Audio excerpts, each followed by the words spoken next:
Welcome. And it's been 10 days since my last video.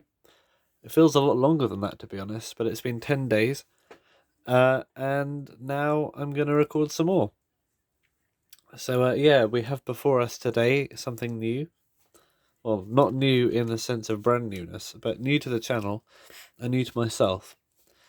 And at first glance, it looks like quite an attractive alarm clock. It's branded St. Michael, but it's a Smith's alarm clock underneath.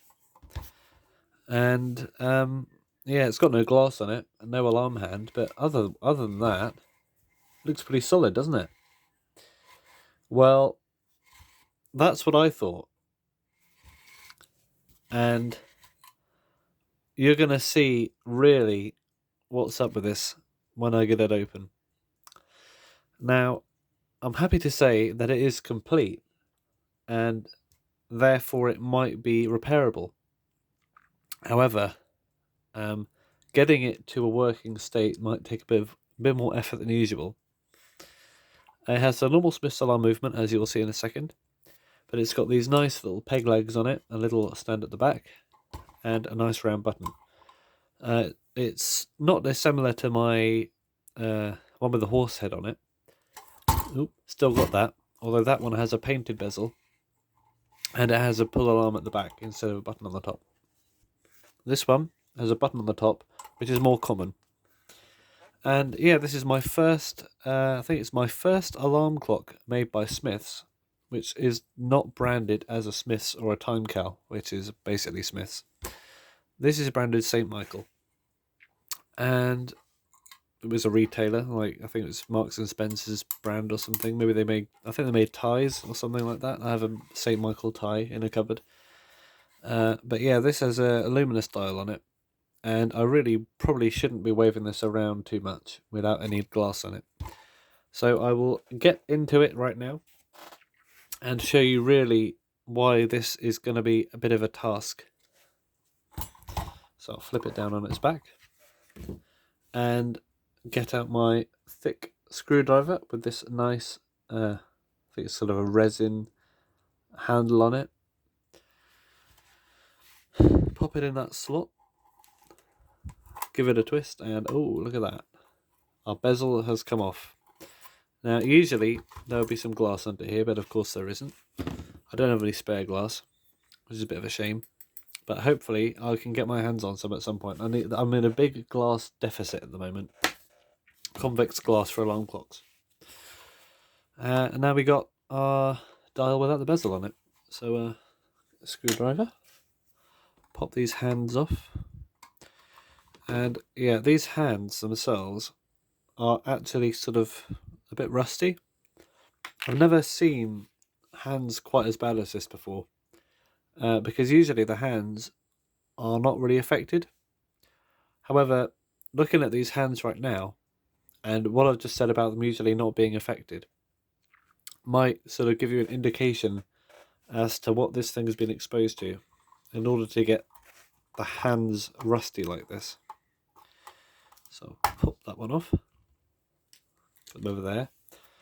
I should probably put them in my pot for luminous hands, just in case any dust escapes them. This had a handful of wild mushrooms at some point in them, or in it. Right, let's get this dial off.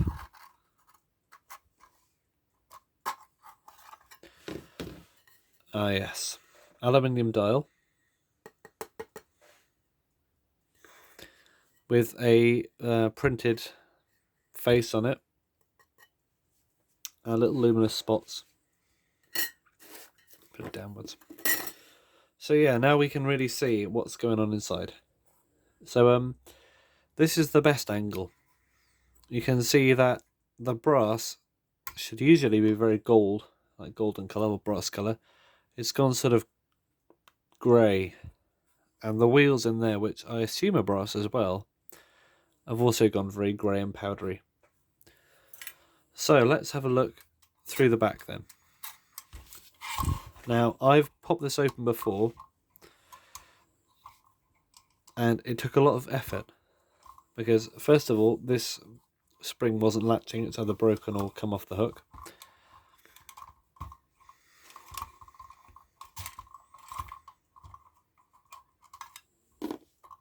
This one's okay.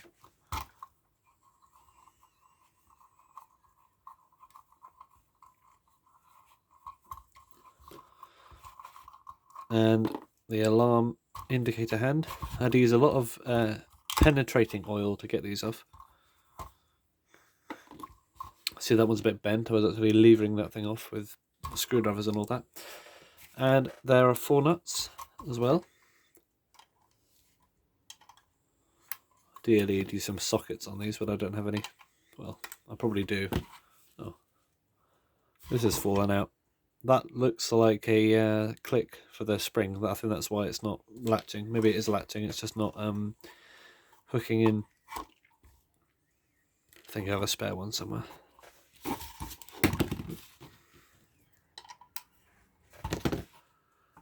Well, this one's a bit stiff. But yeah, you might be thinking, what has happened to that other one down there? Well, getting that off was a real battle. I had to end up filing down the stump to a point where the thread was exposed enough, because it was literally a big lump of rust on there. It must have been in the damp with a water level like that, and it had been underwater or something.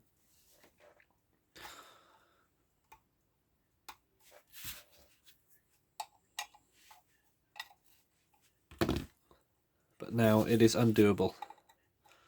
It was so stiff that trying to turn it actually turned the whole pillar inside the movement.